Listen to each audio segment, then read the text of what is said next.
But what's more interesting to me and what's more pressing that we speak about this week is if you haven't seen it or if you haven't heard, there is a new mini series out on Netflix right now. It's called Adolescence. Stay with me. It is, and I'm gonna try not to spoil it, but it follows the story of a young boy who commits a murder, and that's not a spoiler because you find out in episode 1. Okay, he's arrested on suspicion of murder. And the reason that it's shocking from the get-go and interesting from the get-go is because he's 13 and he's very young and looks very innocent. His room is filled with spaceships and stuff.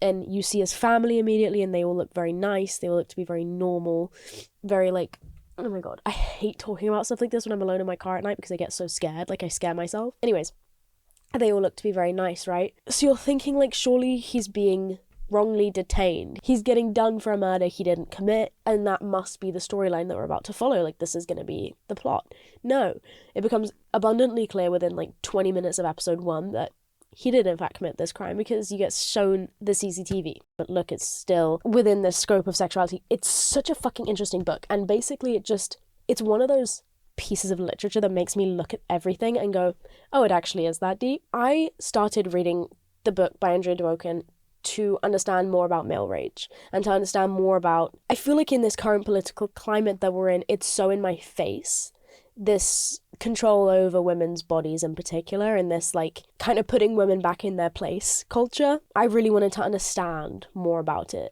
because I never understand why. I just don't understand it. And one of the things that she talks about is how men historically had so much power over women. They had power of estate, they had power of attorney, they had power of finances, everything you can imagine. Women couldn't own anything, they couldn't make money, they couldn't do anything. They were there to serve a man, sexually and at his whim.